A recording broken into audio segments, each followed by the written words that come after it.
Hello दोस्तों, जब भी हम मकान बनाते हैं तो जो हमारे बेसिक कंस्ट्रक्शन रहते हैं उनके कुछ रूल रहते हैं, थंब रूल। जैसे कि कॉलम की साइज, कॉलम के सरिये कैसे लेना है, फुटिंग क्या लेनी है, गड्ढे कितने खोदना है।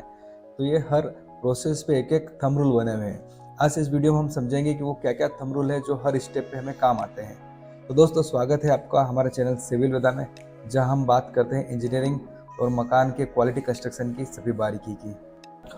तो दोस्तों, जब भी हम मकान कंस्ट्रक्शन करते हैं तो सबसे पहली बेसिक प्रोसेस जो रहती है कि हम मटेरियल क्या लें, कौन सा लें, कितनी क्वांटिटी में लें।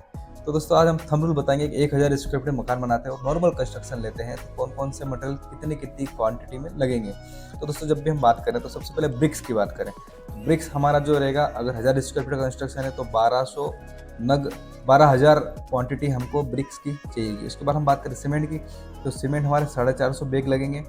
बाद गिट्टी की करत गिट्टी हमारी 36 क्यूबिक मीटर करीबन लगेगी। और सेंड जो है वो वेट से आती है, तो वेट हमारा कुछ 80 टन के लगभग सीमेंट यूज़ करना है। स्टील की बात कर, स्टील हमारा 30 कुंटल करीबन सरिया लगेगा पूरे मकान में। तो ये हो गया हमारा मटेरियल। ये एक बेसिक अनुमान के हिसाब से, इसमें गिट्टी और रेती के साइज, अपने प्लिंथ हाइट, उन सब के हिसाब से वेरिएशन हो सकती है। ये हमने एक बेसिक नॉर्मल 1000 स्क्वायर फीट का एस्टिमेट निकाला है। दोस्तों, बात करते हैं कि आपका जो प्लाट है उसकी मार्किंग कैसे क्या की जाए। तो दोस्तों, सबसे पहले हमको एक मेन सेंटर लाइन लेना है, जो कि किसी भी प्लाट के एक मेन लाइन से रेफरेंस लाइन लेना है। उसके बाद हम एक मेन लाइन लेने के बाद प्लाट का गुनिया करते हैं, जो कि हमारा 90 डिग्री पता लगाता है। इसके लिए हम क्या करते हैं, इसके लिए 3 ऑप्शन है हमारे पास कि हम पहले तो एक तरफ 3 फीट ले लें, दूसरी तरफ 4 फीट लेके इसका क्रॉस कर लें। तो ये सबसे छोटा गुनिया है। छोटी साइज होने के कारण क्या है, इसमें एक्यूरेसी की दिक्कत आती है। इसके बाद ये हम कर सकते हैं कि इसकी एक तरफ हम 12 फीट ले लें, एक तरफ 9 फीट ले लें। इसका जो क्रॉस करेंगे तो ये 15 फीट आता है। तो ये भी एक तरीके का मेजरमेंट सही इसमें गुनिया हो सकता है। इसके बाद इससे और बड़ी साइज हम चाहें तो हमको एक तरफ लेना है 16 फीट और एक तरफ लेना है 12 फीट। अगर इन दोनों को हम क्रॉस करेंगे तो ये आएगा हमारा 20 फीट। तो ये अच्छी बड़ी साइज का बड़ा गुनिया है, तो इसके हिसाब से हम बड़ी साइज कर सकते हैं। इससे भी अगर बड़ा प्लाट हो, मान लो 100 बाई 100 का हो, तो उसके लिए फिर हमको मीटर में जाना पड़ेगा। मान लो ये 12, 16, 20 हमने फीट में लिया है, इसी को आप 12, 16, 20 मीटर में ले लें। टेप के एक तरफ फीट की नपती रहती है और दूसरी तरफ मीटर की रहती है। तो एक तरफ 12 मीटर नाप लें, एक तरफ 16 मीटर नाप लें, तो उसका जो क्रॉस करेंगे वो हमारा 20 मीटर, जो कि करीबन 60 से 65 फीट के लगभग आएगा। इस प्रकार हमने पहली बात गुनिया कर लिया। अब गुनिया करने के बाद क्या, मेन लाइन हो गई, ये रेफरेंस आ गई। अब हमारा मान लो कि प्लाट 50 फीट का है, तो एक बात हमेशा ध्यान रखें कि जो प्लाट है वो पूरा 50 फीट नहीं लेना है हमको कंस्ट्रक्शन के टाइम में। उसमें कुछ हमको आधा आधा इंच दोनों तरफ से कम करना है, ताकि आप प्लास्टर करें तो साइज हमारी प्लाट की बढ़े नहीं। तो उसके लिए हमेशा इसको लेना है हमारा 49 फीट और 10.5 इंच करीबन प्लाट लेना है। बाकी जगह छोड़ देना है। इसमें हम बड़ा माल और बारीक माल करेंगे तो ये वापिस आपकी 50 फीट की साइज आ जाएगी। इसके बाद ये आपने गुनिया कर लिया, साइज ले ली। इसके बाद हमको चेक करना है कि हमारा जो प्लाट है पूरा पर गुनिया में है कि नहीं। तो इसके लिए क्या करेंगे, हम दोनों डायगोनल को चेक करेंगे। जो ये डायगोनल की हमारी नपती आएगी, वही ये हमारा डायगोनल की नपती आना चाहिए। अगर दोनों बराबर आती है तो हमारा प्लाट बराबर गुनिया में है। इसलिए दोनों डायगोनल आप चेक करके बराबर नपती ले। जैसे मान लो ये है हमारा 75 आ रहा है, तो ये जो प्लाट है ये भी हमारा 75 आना चाहिए। दोस्तों, बात करेंगे हम फुटिंग्स की। जब हम गड्ढा खोदते हैं, तो गड्ढा खोदने के थंब रूल रहते हैं कि अगर नॉर्मल आपकी रॉक हो, आपको सॉइल बेरिंग कैसेट पता ना हो, लगता है कि हार्ड रॉक है, हार्ड रॉक के लिए हम करीबन 3 फीट का गड्ढा ले सकते हैं। 3 फीट का हम गड्ढा खोद के उसमें फुटिंग वगैरह डाल सकते हैं। लेकिन अगर काली मिट्टी है या सॉफ्ट सॉइल है तो उसके लिए हमको करीबन 6 से 7 फीट तक गड्ढा खोदना पड़ेगा। तो ये हमको एक बेसिक रूल है, ये हमको इसके हिसाब से चलना पड़ेगा। इसके बाद बात करते हैं हम ग्राउंड लेवल में पीसीसी की। दोस्तों, जब पीसीसी करें तो जब भी फुटिंग डालें उसके पहले हमको एक बेस लेयर करना है, जो कि हमारा पीसीसी रहेगा। पीसीसी जो हमारी 4 इंच रहेगी। अब इसमें क्या है कि हमारे गड्ढे की साइज़ क्या होना चाहिए। अगर गड्ढा हमारा नॉर्मल कंस्ट्रक्शन है तो करीबन 3.5 फीट से 4 फीट तक करीबन होना चाहिए इसकी विड्थ। हमारे जो फुटिंग में जो हम एक्जावेशन करेंगे उसके 3.5 से 4 फीट तक की होना चाहिए। इसके बाद पीसीसी में नॉर्मल हमारा जो माल है ये करीबन 1:4:8 का हमको डालना है। मतलब अगर 1 बकेट हम सीमेंट डालते हैं तो 4 बकेट हमको सेंड डालना है, वहीं 8 बकेट हमको रेती डालना है, गिट्टी डालना है।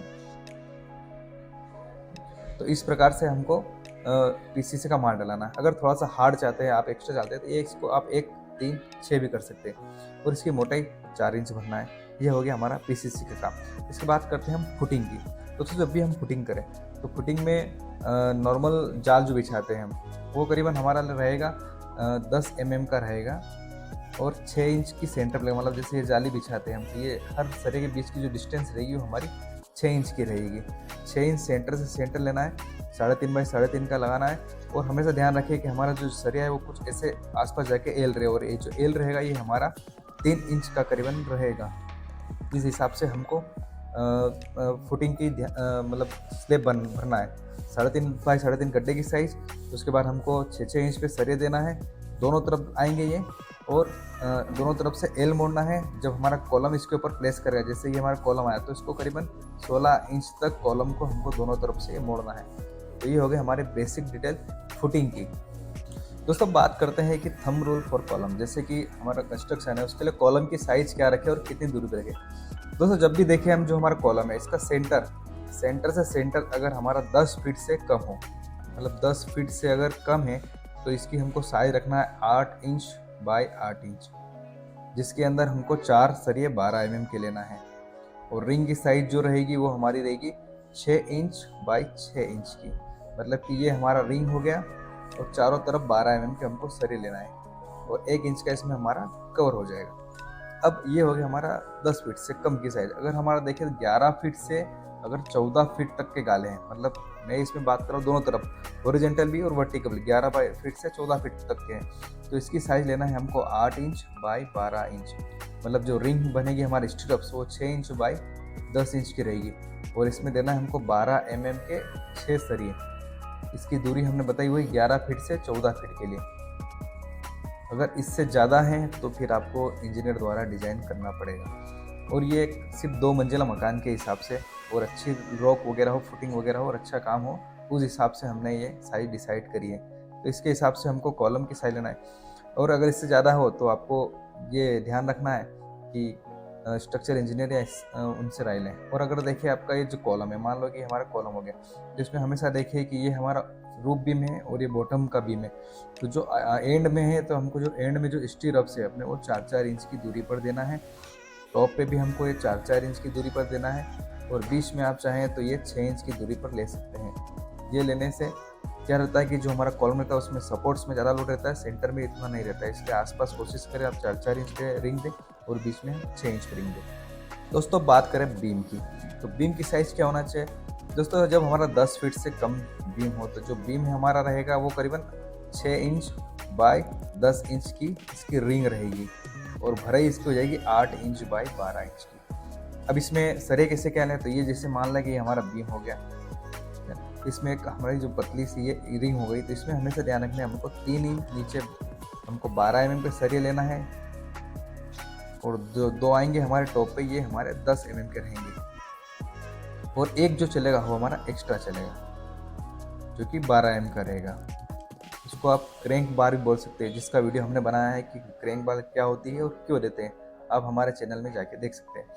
अब जो एक्स्ट्रा है ये सरिया कुछ इस प्रकार रहेगा। मान लो ये हमारा बीम है, तो यहाँ पे कुछ ऊपर जाके एक्स्ट्रा हो जाएगा, यहाँ पे ऐसे हो जाएगा, और बीच में जाके ये दोनों तरफ ऊपर हो जाएगा। तो ये हमारा एक्स्ट्रा बार हो गया। बाकी नीचे 3 हो गए और ऊपर 2 हो गए। इस हिसाब से हमको लेना है। ये हो गया हमारा 10 फीट की दूरी तक। अगर इससे हम देखें कि अगर हमारी जो दूरी है 11 फीट से 14 फीट तक आती है, तो 11 फीट से 14 फीट के लिए हमको जो बीम है वो यही 6 बाई 12 का बनाना पड़ेगा। मतलब 6 इंच की रिंग रहेगी इधर और 12 इंच की रिंग यह रहेगी। और इसमें हमको 6 सरिये 12 mm के उपयोग करना है। प्रोसेस वही रहेगी, बीच में एक एक्स्ट्रा रहेगा और आसपास नीचे 3 और ऊपर 2। ये हो गया हमारा 11 फीट से 14 फीट का। अगर इससे बड़े गाले हैं और डिज़ाइन के हिसाब से अगर बीम के ऊपर बीम ओवरलैप करता है, तो आपको फिर स्ट्रक्चर इंजीनियर या अच्छे अनुभवी इंजीनियर की जानकारी के हिसाब से ही हमको ये लेना पड़ेगा। दोस्तों बात करते हैं ड्रेनेज की। जब भी हम पाइपलाइन करें तो नॉर्मली स्ट्रक्चर और नॉर्मल साइज के लिए 50 फीट तक के अगर हमारा प्लाट है, तो हमको 110 mm का पाइप यूज़ करना है, जो कि हो गया हमारा 4 इंची।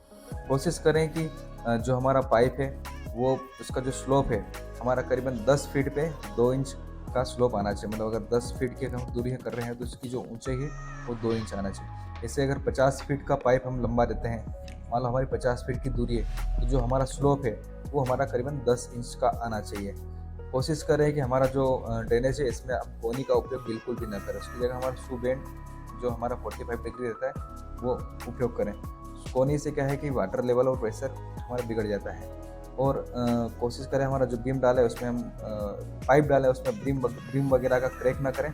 और बिना उसके ही हम बिना क्रैक करे ईंट की जुड़े के अंदर निकाल लें। दोस्तों बात करते हैं आपके स्लैब की। स्लैब डालने के पहले हमको एक सिलेक्टेड सॉइल डालना पड़ेगी, जैसे कि जो आसपास अवेलेबल है वो सॉइल डाल दें। उसके बाद हार्ड मुर्रम या रॉक वगैरह डालें। इसकी भराव करने की जो प्रोसेस रहती है वो करीब हमारे, कुछ भी आप भराव करें 1 से 2 फीट तक भराव करें। उसके बाद उसमें पानी छोड़ना है और उसको कॉम्पैक्ट करना है वाइब्रेटर वगैरह से। फिर 1-2 फीट भराव करना है, फिर उसको कॉम्पैक्ट करना है। इस प्रकार से हमको भराव वगैरह करना है। अगर हाइट ज़्यादा है तो फिर कोशिश करें आसपास ईंट की जुड़ा ना करते हुए आप आरसीसी की वॉल करें, जिससे कि ज़्यादा प्लिंथ हाइट होने के कारण क्रैक्स वगैरह ये नहीं आते हैं दीवार में, तो उसका ध्यान रखें। उस पर बात करें हम स्लैब डालें, तो स्लैब डालने के पहले हमको भराव होने के बाद और स्लैब डालने के पहले हमको उसके ऊपर 10 mm क्रशर जो गिट्टी आती है, बारीक चूरी बोलते हैं इनको, 10 mm चूरी पूरी बिछाना है। उसकी भी मोटे करीबन 3 इंच 2 से 3 इंच उसको पूरा लेवल करना है, मार्किंग करना है। उसके बाद ही हमको स्लैब डालना है। स्लैब डालने के पहले हमको जो रेनफोर्समेंट है उसका जो थंब रूल है बताता हूँ आपको मैं। उसका अगर नॉर्मल हमारा मकान है, ज़्यादा लोड वगैरह काम नहीं है, तो उसमें जो हमारे जो है ये करीबन हम 8 mm की दूरी पर 8 mm के सरिये 10 इंच की दूरी पर ले सकते हैं।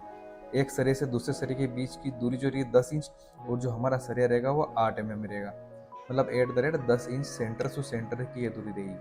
अगर मान लो कार पोर्च हुआ या कुछ हेवी स्ट्रक्चर या गोडाउन हुआ, तो इसके लिए हमको एक तरफ तो 8 mm का यही रखना है, दूसरी तरफ हमको 10 mm का रख लेना है सरिया। तो ये 10 mm का सरिया अगर 8 इंच की सेंटर से सेंटर की दूरी रख सकते हैं। ये अपने हिसाब से थोड़ा बहुत एडजस्टमेंट कर सकते हैं, इसका कोई बेसिक रूल या कॉन्सेप्ट नहीं है कि इतनी दूरी पर ही रखना है। अगर आपका रूम बेसिक है, नॉर्मल ज़्यादा लोड नहीं है, तो दोनों तरफ हमको 8-8 mm का स्लैब बिछाना है। अगर कार पोर्च हो या टैंक हो या कुछ भी वाटर टैंक, सेफ्टी टैंक वगैरह के ऊपर स्लैब डालते हैं, तो एक तरफ हमको 10 mm बिछाना है और दूसरी तरफ 8 mm बिछाना है। इस हिसाब से हमको स्लैब डालना है। स्लैब में जब भी आप ये रेनफोर्समेंट डालें, तो उसके लिए सबसे मेन कवर ब्लॉक लेना है। और कवर ब्लॉक जो है हमारा कैसे उपयोग करें, क्या स्पेसिंग लेना है, तो कवर ब्लॉक की हमेशा हमको 1-1 मीटर की स्पेसिंग, मतलब 3.5 फीट चारों तरफ रखना है और एक बीच में रखना है। और जो हमारा स्लैब है इसका करीबन हमको कवर 15 mm से 20 mm का कवर ब्लॉक यूज़ करना है। दोस्तों यहाँ तक स्लैब का हो गया। आगे हम इसके बाद की प्रोसेस का भी पूरा थंबनेल बताएंगे, हमको फॉलो करिए, सब्सक्राइब कीजिए। इसके बाद हम चलते हैं आगे की स्टेप। अभी वीडियो बहुत लंबा हो गया, जिसके साथ हम बना नहीं पाएंगे पूरी प्रोसेस शुरू से आखिर तक, तो हम इसको पार्ट 2 में रखते हैं। धन्यवाद। हाँ तो दोस्तों, जो नेक्स्ट हमारा जो पार्ट 2 रहेगा उसमें हम समझेंगे कि ब्रिक वर्क, छज्जा, लिंटल, ऊपर के बीम, दरवाजे, खिड़की, टाइल्स, फ्लोरिंग, प्लास्टर, इन सब के बारे में हम बारीक चीज़ें समझेंगे। उनके क्या क्या थंब रूल है उन सब चीज़ों को समझेंगे। जो हमारा रूम बीम है, उन रूम बीम में क्या सरे देना है, क्या स्पेसिंग देना है। तो बने रहे हमारे पार्ट 2 के लिए। और पार्ट 2 कभी छूट न जाए, इसके लिए हमको सब्सक्राइब कर लें और इस वीडियो को सेव कर लें, ताकि आप कभी भी कंस्ट्रक्शन का काम करें तो आपके पास इसका रिकॉर्ड पूरा रहे। ऐसे वीडियो अगर आपको हमारी वीडियो यूजफुल रखी है तो सब्सक्राइब करें, और ऐसे वीडियो के लिए हमें सब्सक्राइब करते रहे, लाइक करते रहे, फॉलो करते रहे। और कुछ जानकारी चाहिए या कुछ डिटेलिंग चाहिए या मुझसे इसमें कुछ त्रुटि हो गई हो तो आप कमेंट करके बता सकते हैं। धन्यवाद। जय हिंद, जय भारत।